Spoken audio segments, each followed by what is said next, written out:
Hey, Dr. C here with you. Just wanted to check in real quick and see how you're feeling. I had a couple quick questions. Last couple days, have you found yourself sighing for no clear reason? Has your sleep been unusual? Any tension you've noticed? Neck, shoulders, jaw even?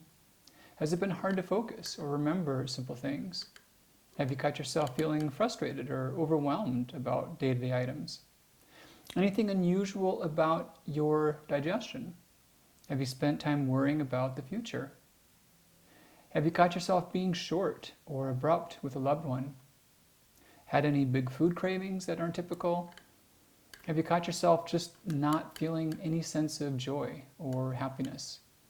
So, these are signs of being in a chronic stress response. Now, it can be easy to be dismissive and say, hey, look, this is a hard time. Everyone is going through things like this right now. That's true. It's completely true. This is a global pandemic. People are affected just across the board. However, just because these symptoms have a cause and because they're common, doesn't mean that they're not significant to your health. One of the most pivotal moments for me was doing work in writing the Adrenal Reset Diet and looking at research studies. I came across one called the Whitehall 2 study. This one, they tracked British civil servants for 4 years. It's been a while. 4 years, 6 years. But it was several thousand people, pretty big age range of adults, and they had a whole lot of various health metrics they were evaluating. And they watched this big group of people and they saw, who passed away. And then after the fact, they looked back to see which of the various health metrics were the biggest predictors of early death. And they divided it out into just total death, cardiovascular death, different causes. And some of the predictors were things that were, you'd think would be pretty obvious. Smoking status. Many others you hear about a lot, like cholesterol, blood pressure, body weight, things along those lines. I saw this paper because they also measured the circadian cortisol slope, your morning versus your nighttime cortisol. And they used that as a proxy to gauge someone's stress response. And either you had a good cortisol slope, or it was always high, always low, backward, flatlined, some level of being abnormal. And what they saw was that the strongest predictor that looked at both cardiovascular death and total death was this cortisol slope. It was the stress response. It was more significant than smoking status, than body weight, than activity levels, cholesterol, blood pressure, blood sugar, all these other factors. It really was more relevant than any of those. And at the time, I was younger, and I was staying up late to work on this manuscript. And I had a sense that I felt that I was under a stressful point in my life. I knew I was pushing it pretty hard. I was competing as a cyclist back then. I was practicing full time. I was doing my best to be a good dad, and I was trying to get this book out. And I knew I had a lot on my plate, and I knew that I was somewhat frazzled, but I really didn't think it was that big of a deal. I honestly thought that my healthy habits would make up for that. All those other risk factors I mentioned, they didn't apply to me in that moment, But this paper showed me that I could have been the healthiest guy I was trying to be, but the stress load could have affected me worse than any of those things that I would never think about doing. I wouldn't smoke, but I wouldn't do so because of the risks. And yet what I was doing was creating risks that were probably greater. So it was just such a big slap in the face, wake up call, whatever you want to describe it as. It was a turning point for me. And ever since I've realized just what a big deal, our subjective state is. And I've thought about this through times in life, and there've been moments like that one where it was busy, and there've been other moments to where I've been, pending diagnosis for loved ones, or struggling with personal health issues or family stressors amongst family members, things along those lines. And there's just a different tone to life, when your stress load is high. It's something that almost every waking moment, you've got some awareness of it. Often you can wake up in one of those chapters and perhaps the first few moments not remember that you're in the midst of some crisis, but then quickly, oh yeah, that's right, you're back into it. And there's just an apparent shift in how you feel and how you function, and it's a real thing. And I want to address that. It's something, yes, it's common. Yes, there are reasons for it. Yes, there's a lot that we do not know and we cannot control. But I don't want to negate the significance of how you're feeling and how your body's responding. And how we think about this and how we address our own response and our stress response is huge. We've got choices. Some of the less helpful mindsets we can take to this are being oblivious, acting like there's nothing going on, I'll just push through this, I won't worry about it. Being indifferent, thinking, it's not that important, I've got to manage my 401k, I've got to take care of these resources, or feeling helpless, thinking that, this is awful, this is rough, I hear you, yes, but there's not much I can really do about that. So let's talk about some other mindsets that I want to instill upon you. The first of which is just being aware and just acknowledging that, hey, look, this is a unique chapter. This is a time in life that is not typical. And I'm feeling a high amount of stress.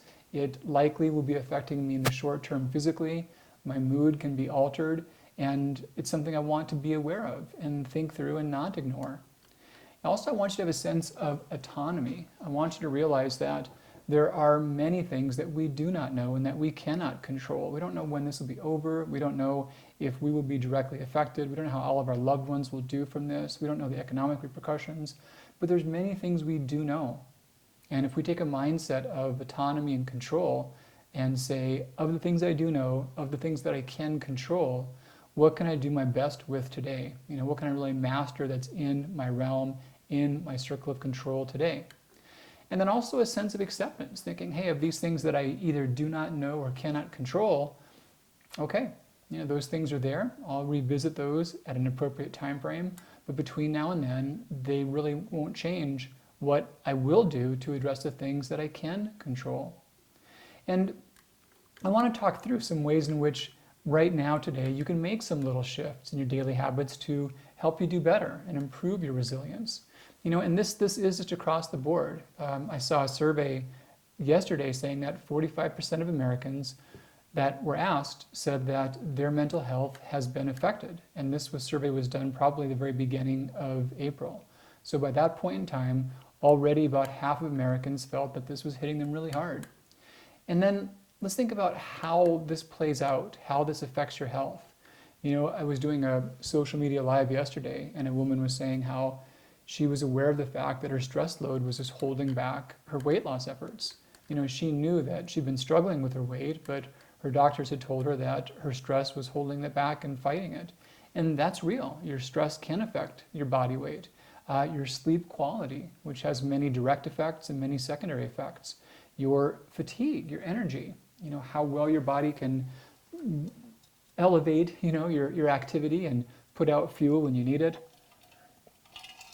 and safely save it for the future. Now, your immune system's tied to that too. So we'll talk about the various ways in which your body's immune system is different when there's a heightened stress response, but this is relevant, both in terms of whether or not you get sick, whether or not you have complications.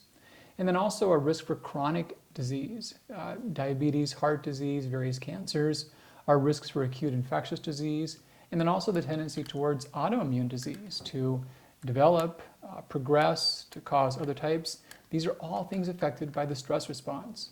Now, I want to talk about this in terms of your adrenal glands, your adrenal health, but I always want to hit this elephant in the room about the adrenal fatigue myth. So it's real, and the axis between our hypothalamus, pituitary, adrenal glands, this is one of the main ways we can evaluate our resilience or our overall stress response. Early along in natural medicine, in the late 90s, this idea congealed about adrenal fatigue. And the awareness was present that many people had this abnormality in their cortisol rhythm, their cortisol slope. And it was an early concept. It wasn't understood all that well. And so some thought that those that had low cortisol, it was low because their adrenals were tired, they were weakened, they were unable to generate cortisol. And the thought was that this was kind of like there's an autoimmune disease called Addison's, in which the adrenals are damaged and they can't make much of any cortisol. And so some theorized that this low or abnormal cortisol state was a mild version of that from chronic stress. And it was plausible at the time, but the plausibility came and went. We learned pretty early along that It wasn't really the body couldn't make cortisol, it's that the body was choosing not to. And that's an important distinction. So the concept in research has been called HPAD, or hypothalamic pituitary adrenal dysfunction, or dysregulation. But that's the main thing that it goes under. So what occurred was that many elements of natural medicine clung to this adrenal fatigue model and didn't want to let go of it. And the conventional world really saw it as a straw man argument and said, no, that's all silly. But there's a real thing. There's this real relevance of our stress response and our resilience. And these are huge factors and determinants of our health. And there are things we can do to regulate that. So it's a real thing. If you're pulling medical journals, probably your best search phrase is HPA-D. That's what most things are calling this as. In terms of conversational understanding, I will often talk about this as adrenal stress. But please know that I'm not saying your adrenals themselves are the weak link in the chain. They are really adapting to your body's best efforts. So your whole hypothalamic pituitary adrenal axis together is responding to this chronic stress in ways that can become counterproductive to your health. And what happens is that these are steps that serve us for short-term acute stressors. The classic thing of the tiger chasing you, anything that's dramatic and sudden and will stop. Those are ways in which this response is awesome. The other thing that's kind of paradoxical is that we need some level of a stress response to wake us up in the morning, to cause us to grow in any way, even just like growth from childhood to adulthood, but also in terms of developing our skills, developing our mind, deepening our knowledge set. It takes a stressor, it takes a challenge for that. And we think about this whole stress response curve. I'll share an image that others have made about that. And the general idea is that we've got our level of performance, how well we can do, and we've got our overall stress. And I should expand this word for a minute. So stress in this context is anything that pushes your body out of balance. And that can be psychological stress. That can be uncertainties about the economy. That can be fear of infection. That can be, well, not so much difficult traffic. That's often less of an issue. Or that can be dynamics with key relationships. But then also there's many things that you wouldn't think about that can collectively work in the same way. So your blood sugar being abnormal, your sleep being altered, your daily rhythms being disturbed, being too warm or too cold. These are all stress in a sense that they push your body out of some balance. And there's always some of that. Being alive is a juggling act constantly. So we always have some. If we have almost no stress, we become in a state of lassitude and just torpor. We don't really have any motivation or drive. So we need some of this. But it's kind of like exercise. You need this exacting dose to where it's an appropriate challenge, but it's not overwhelming. And so if there's a good amount of challenge, you will have a healthy response and you'll get stronger from that. But there's a point at where that challenge is too much and now you're just breaking down. I was going to run the Boston Marathon. I qualified, I got accepted, but they've canceled it for the first time in 124 years specifically. And during the training, I was really riding that whole training curve. And I knew that there was some weekly mileage that I could do okay with. And I knew there was some level of weekly running mileage that would cause me to get injured and cause me to have various complications. So, and also if I did none, I wouldn't perform well at all, right? So I was trying to get that level just right. And in life, there are some stressors that we choose, we can control. And in those cases, yes, adjust your dosage of the stressors. But there's also many stressors that we sure the heck did not choose and we really can't control. And in those cases, we can also manage that stress response curve by governing our level of resilience, our level of adaptability. And that's what I'll talk about here in the remainder of this discussion and this article is what can we do to become more resilient? Because this stress thing, the level of that we're under, we can't change it necessarily. We can't make it go away overnight, but we can work internally. I heard of the story about the sailors under the storm in the sea, and one prayed for God to stop the storm, and one prayed for God to make him stronger. And that's kind of where we are, is that how can we get ourselves stronger?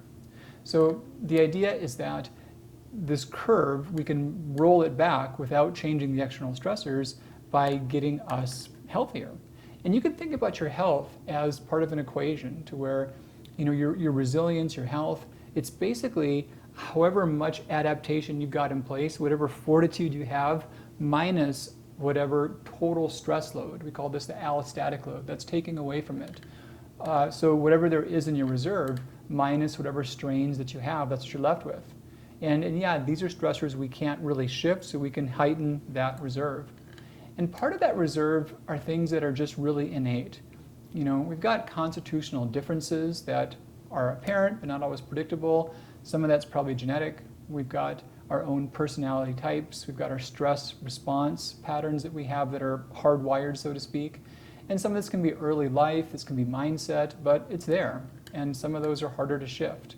But because of the ways in which our body adapts to various stressors, there's many things we can shift. And part of this is understanding how these various loads play out. So whether we're talking about changes to your routine, economic stressors, whatever it is, they work in a finite number of ways to disrupt your body. A big one is your circadian rhythm. So whether your body thinks it's morning or night. And this is huge. You could find any organ, any tissue, any chemical pathway, and there is a clock embedded in it, or there's a clock connected to it. And of course, I don't mean like a wind-up classic alarm clock, but there are cells that act as clocks that govern the cycle. And in many cases, cortisol, this adrenal hormone, that's like the conductor of the band. That's like the main rhythm of which all these other accompanying rhythms adjust themselves. And no joke, it's everything. I've been able to find any part of the body or system of the body that doesn't alter its activity based upon the circadian cycle. And that's one of the ways that chronic stressors hurt us, is they disrupt that cycle. That's why I asked about your sleep changing. Now, another big one is your blood sugar regulation. And to be really precise, I'm talking about your glucose regulation. So how well can you keep a steady stream of glucose in your bloodstream? If you cannot, your body needs to use more stress hormones to pull glucose out of stores by breaking down your muscle tissue. And that's more stress hormone, and that's less healthy muscle tissue. That's also less ability for your brain to function well. So lots of parts of your body can get by on all sorts of fuel, but your brain has to have high-octane glucose on supply to function well. In the absence of that, it cannot repair itself as well. Your brain cells, they can use ketones as fuel, and they can use ketone as reparative substrates. But the more ketones are used as fuel, the less your brain can use ketones as reparative substrates. How does your brain spare ketones? Well, it runs off of glucose. So when it's running off of glucose as fuel, it can use ketones for regeneration, for repair. So that's how things are really well set up. And the stress hormone, cortisol, that's first and foremost a glucocorticoid. So it's a glucose regulating hormone. And the more your glucose needs regulation, the more your stress hormones have to get involved in that. Other ways in which this thing shifts our body is that we have this sympathetic nervous system, and this is called the fight or flight response or the feed and breed response. So parts of the nervous system are voluntary. There's things that we can move at will, and parts of it are involuntary, and that's the sympathetic and parasympathetic. And these are kind of like, I don't know, the general status of your body. I'm going to out myself as a geek here. So when the Enterprise, when they go on red alert, when Kirk or Picard calls the ship to go on red alert, that's the fight or flight mode. And when you're not on red alert, system's normal, that's when the body can operate well. The drawback is that if we're in red alert mode too much, too often, there's never time to do all the maintenance. And a lot of our immune repair falls under those categories of maintenance. It takes a lot of energy and a lot of materials to run the immune system. And in the moment of acute crisis, that stuff you put elsewhere. Those are resources you don't really have to utilize for other things. You can almost think about this like a battlefield or a wartime. Rather like World War II, my parents talked about the rationing that went on, and rather than use metal for building cars or for construction supplies, that would all go towards building airplanes. And that's how your body works. The resources you would use for your immune system are somewhat optional when you're in acute crisis. And the difficulty is that's justified when it's physical danger. It can be counterproductive when it's prolonged psychological stress. But our bodies don't always register that difference. So prolonged psychological stress can keep us under a chronic state of immune suppression. And then we think too about micronutrient status. So as the stress load persists and elevates, it changes how much our body needs of certain nutrients. And it also changes how we eliminate certain nutrients. We pee things out faster. We may need more of them, so we can get more deficient. So yeah, the circadian cycles, the blood sugar regulation, the micronutrient status, the whole immune response, the sympathetic nervous system, the parasympathetic nervous system, these are the ways that things alter, and these are the mechanisms by which we can decompensate and be on the wrong side of that stress curve. So all the ways that we do better are logically going to be ways in which we help those key systems better regulate. So let's talk about some adaptations. The biggest first thing would be having a chosen, deliberate mindset. And again, we want to be really aware of our states. We want to have some level of autonomy, some control, some agency over the things that we can do, and some sense of acceptance over where things are and what we cannot, and put our energies onto those that we can. With glucose regulation, with blood sugar regulation, the best things there are going to be adequate meals with appropriate frequencies. There was an idea that if you just quit eating foods that had glucose or carbohydrate, that you would have better blood sugar. And what we've now learned is that blood sugar, it's not so much that you just like pour something into a container and there it is. It's more so we ingest food, and based upon what food, how much, how frequent, we then choose what we put into our bloodstream, primarily from our liver. So most of our blood sugar comes from our liver, typically about 2% of it. And that's independent of our intake of glucose or carbohydrate. So you can go on a low carb diet, you can get high blood sugar. Your body may overcompensate for a lack of good glucose by generating high amounts of glucose by breaking down muscle tissue. So it's nice to have a good mixture of healthy carbs, healthy fats, healthy proteins. So don't get into a mindset about any of those being demons, and don't get into a mindset about any of those being magic tonics. They're fuels. We need fats and carbs. They're both good. We need some of each. We need high quality proteins. So best blood sugars, and we've got nice combinations of those. Also some food frequency. There's certainly a valid time and place where some wish to fast or do intermittent fasting. Those things, the extent to which they work is the extent to which they're challenging your body. So they are an additional stressor. And if systems are all smooth, that stressor can be like a version of exercise, which could be useful. But when your stress levels are higher, your body is already working so hard to manage blood sugar, those additional factors may just overwhelm you. And they may not be good stress, they may be excessive stress that cause decompensation. So better off to eat more regularly, and don't be avoiding any of these big food categories. The other thought is that the more you can add in a variety of fibers and resistant starch, the more your blood sugar is stable just passively. If you can even add in one good serving of resistant starch per day, you can have a 24-hour period in which that's lined your intestinal tract and given you a time release exposure of good, healthy fuel. So it makes it stable, it causes you to make less insulin, and it stabilizes the blood sugar, making it to where you don't need as much cortisol production either. And we think a lot about your circadian hygiene, the daily rhythms. And these things are huge. So your habits have tremendous effects upon your health, your stability, and I'll talk more about some ways to influence those. The biggest ones include the things you do in the morning and the things you do in the evening. So we'll come to wrap this up and do some rituals, but yeah, getting bright light in the morning, getting quality protein early along, getting movement throughout the day, and then having a nighttime ritual are important parts of that. In terms of micronutrients, yeah, there are some that we need in greater amounts during chronic stressors. We think about B5, also known as pantothenic acid. Vitamin C, we can have slight elevations in our requirements for that. Magnesium, potassium, B12. One you don't think about a lot, but is quite important with a stress response, is molybdenum. This is a trace mineral, and it has a lot of roles in helping sulfites convert to sulfate. and this is important for negating histamine reactions.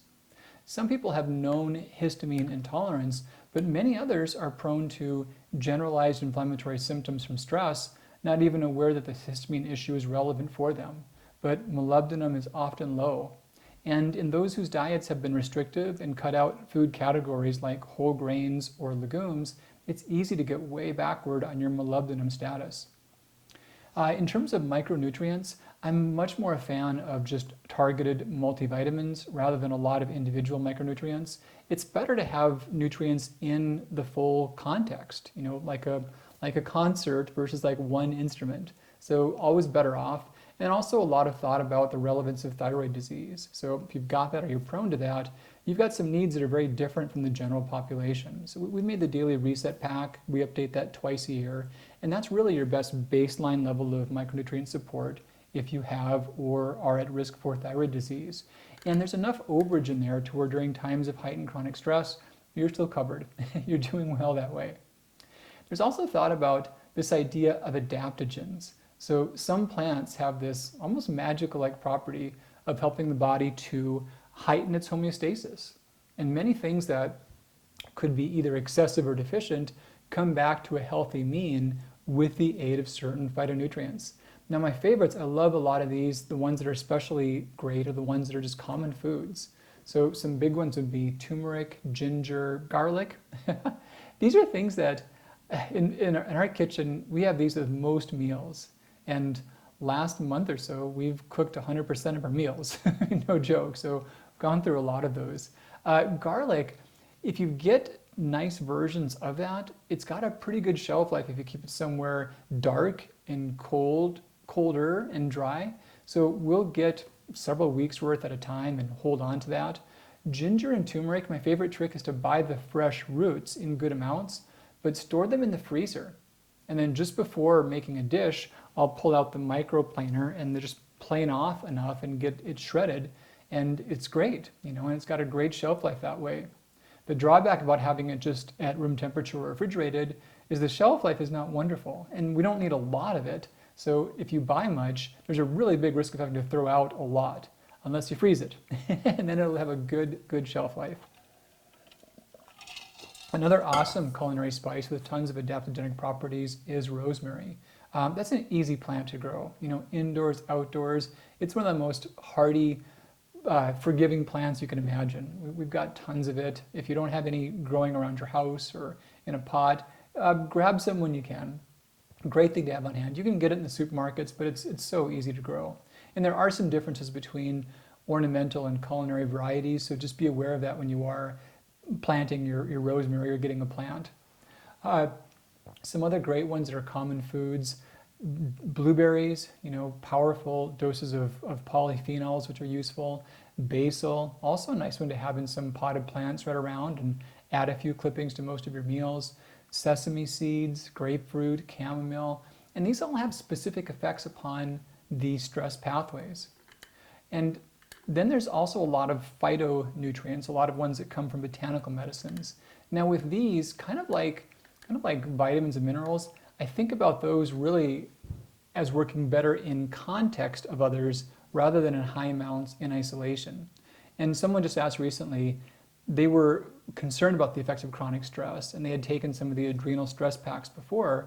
And the question was basically, should they redo their quiz, or is one of those packs more appropriate for times like right now, where it's really about the immune response and the chronic effects of ongoing stress? And yeah, that's a great question. I'm encouraging people to focus on using the crashed pack right now. And here's some reasons why. So we made the thriving, the stressed, the wired to tired, the crashed pack. And the crash pack specifically has a lot of nutrients that are time of day specific. So the day and the night packs are different. You want to take them at the right time, the morning when you get up, and the night one with your evening meal. And they're targeting Krebs cycle intermediates such as ribose, malic acid, succinic acid, creatine. There's also a lot of mitochondrial support. So CoQ10, some vitamin C, some N-acetyltyrosine. There are also anxiolytics that help to lower the stress response. Gamma aminobutyric acid, glycine, threonine. I did also include melatonin in that. There's some intriguing research about melatonin being useful for offsetting the ways in which the COVID virus could be harmful to the body. So some good data on that. There are also adaptogens which have immune enhancing and antiviral properties, including lemon balm, rhodiola, ashwagandha. So in terms of a single thing for helping your body become more stress adaptive, less of an effect in terms of anxiety, better immune response, better mitochondrial health, that's the one thing I would do. I wouldn't do a ton of supplements, but definitely the reset pack for baseline multi-nutrient support, and the crash pack is a good way to heighten the body's overall resiliency. And let's talk about some habits, some daily habits you can do, like starting right now. So first thing is have them, have some habits and build them out. I think it's a great habit about your habits to actually write them, and write them as if you're writing up a, what's the term? Like you're choreographing a play or something, like you're making not a manuscript, what's the term? I'm gapping on the term. Anyway, yeah, a play, almost had it. Someone's hearing me right now and they know what the answer is, and yeah. But anyway, you're writing out like the lines for a play, who stands where, who says what. So you're documenting how you do your rituals, and have a morning and a nighttime and a throughout the day ritual thought out. And revisit the process weekly, update it as you wish. Some things you'll find are more helpful than others, some might be cumbersome. New things you develop you may want to put in and displace the others. But you want to keep it to be known how much you will do. Otherwise, what happens is you'll have a few things that are good ideas, and you'll do some of them. I've done this a million times. You'll do some of them. You'll hear about more things that might be a good idea. You'll try some of those too, and then others will go by the wayside, and then soon you're doing none of it. So keep a short instruction sheet, like a checklist for yourself. And if you want to change it, you can change it, but you won't have the anxiety of, oh, did I do all my rituals or not? Or should I do this or not? It's not vague, it's very clear. This is what I will do. So yeah, write it out, look at it weekly, update it, modify it. And here's some thoughts to put in for starting places. So morning rituals, a couple of big elements. The first one is sunlight. It's so important to have your body synchronize with the daily light of the sun. That's the biggest single driver of your cortisol cycle, which is the biggest driver of the rest of your circadian rhythms. And what does that mean? Well, so in your first hour of being awake, spend a half an hour outside. And if you're up way, way before the sun, then you'll want to have some proxy for that. So a light that puts out 10,000 or more lux. If you don't have that, the more bright lights you can pull together, the better. But sunlight really is the main thing that has that effect. So bright light, at least a half an hour, and in that first hour of being awake. Now, in that same time window, you also want to get a really good dose of protein in your system. And this is kind of funny, but a lot of the things you do in the morning are yielding their effects later in the day, like afternoon and evening. So in the morning, you do what's called the cortisol awakening response. Your cortisol levels spike and they elevate. But then we want to be able to shut that down starting in the afternoon and really put a lid on it when it comes time for bed. And if there's not a solid dose of protein in your first hour of being awake, you can't so much put a lid on cortisol later in the day. It's funny, but I tracked a lot of people in terms of their cortisol dynamics and their blood sugar. And I would see that when cortisol was too high at night and blood sugar was erratic, the only thing that would influence that was that morning protein. What you did in the moment, the horse is out of the barn, it was too late by then. So yeah, that morning serving of protein is one of the biggest drivers to get that healthy shutdown of cortisol as the night emerges. And then also early in the morning, get some movement in. Think about like 45 minutes of continuous movement early in the day. Now, this is not quite as time sensitive as the others are. The others really in the first hour is what matters. The movement can occur then, but you've got some more leeway on when it happens. And then throughout the day, think about every hour doing at least 5 minutes of movement. As I'm doing the video, I've got a treadmill I'm looking at over here, and I do my best to jump on that on an hourly basis when I'm writing or working, and I'll set a timer for that. I keep a chime that goes off of my watch, and I hear the chime, and I'm like, oh shoot, I'm mid-sentence, I'm mid-thought. I'll do my best to encapsulate where I am and put a note so I can pick things up afterward and not lose my train of thought, but then go and just walk hard for 5 minutes. You can do that outside, of course, that's wonderful if you can. You can step in place, you can pace across your apartment if you're confined right now. All options work, but get at least 5 minutes of movement every hour. It turns out that we need sustained movement, but also our bodies are loath to go through long periods of immobility. So movement helps and immobility hurt, and they're different things. So we want to get both of those right. So evening, what are some of your nighttime rituals going to look like? Well, one thing I would really encourage is journaling. This has been actually, by just random coincidence, this has been a huge habit of mine for a long time. And I fill one of these things up about once a month or once every 5 weeks or so. You keep yourself sane. All the random ideas that bounce in your head, it feels like you're doing something worthwhile when you regurgitate them and you experience them again, but you're actually not. They're just echoing, and they'll echo forever until you verbalize them. And this was funny, but verbalize doesn't mean, it includes speaking, but it also includes writing. You're basically making ideas into words. And it only happens when you do it in some external way. It's not a matter of thinking it through really well. You only think in ways that are effective and resolve chronic issues when they're verbalized, when they're made into words. And it's not even as important what's done with those words. You don't have to share them when you don't wish to, but making them into words, just that discipline gives you tons of clarity on what's going on in your head. So highly encourage that. Yeah, give yourself a commitment for just 5 minutes. Paper, I kind of like paper. I've not seen compelling evidence that you don't get similar benefits by typing or working on a phone. But what's nice about paper is you don't get distracted. There's no pop-up ads.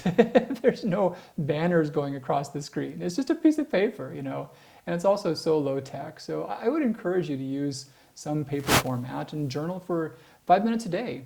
The best practices involve no judgment on grammar, structure, or layout, or even theme. You don't have to always go deep or bare your soul, but what is top of mind, what is circulating, verbalize that, put that in words, put that out, and you'll be amazed where that can take you and how powerful that is.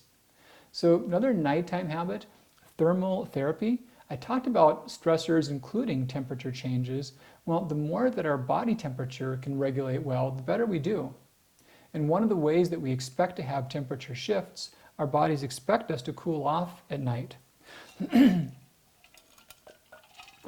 lot of the habits that reset our cycles are ones that our ancestors could not avoid. The light in the daytime or whatnot, or the frequent movement, but also the thermal change. So we're a lot healthier if we're colder at night than we are in the daytime. So you want to cool off, and you want to help your body do that. So lowering the temperature in your home works great, whether it's cranking up the AC, opening the windows, lowering the heat, whatever that looks like for you. Think about that roughly an hour before your bedtime. But also about an hour before bedtime, do a quick rinse or soak. Soaks are great. You don't want this to be hot. You want this to be close to body temperature, about 95 to 100 degrees, and you want about 10 minutes of that. So first choice is 10 minutes in a lukewarm bath. Next choice is 10 minutes of just being in the shower. And yeah, lukewarm temperature. This will help your body lose radiant heat and be ready for that nighttime cool down. Many find it quite relaxing. And the last ritual I'd encourage for you all to adapt right now is a thing called progressive muscle relaxation. This is insanely powerful for giving you better sleep, for taking down chronic muscular tension.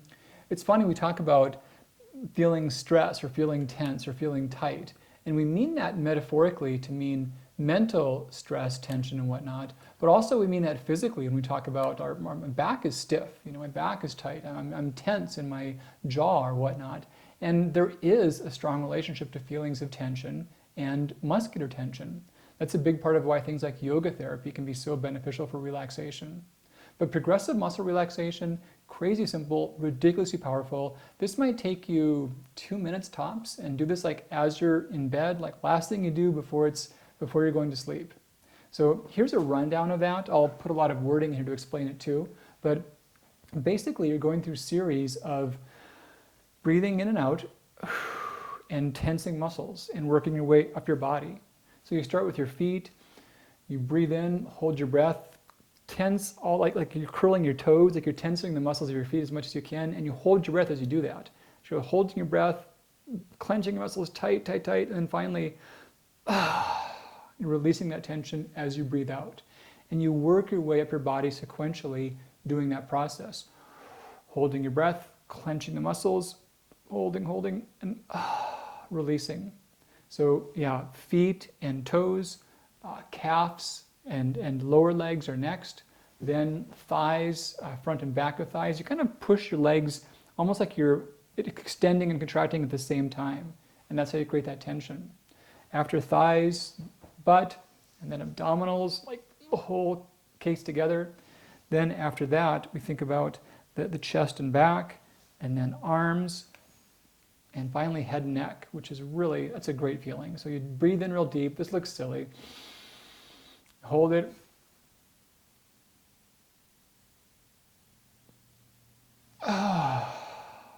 Wow, I needed that.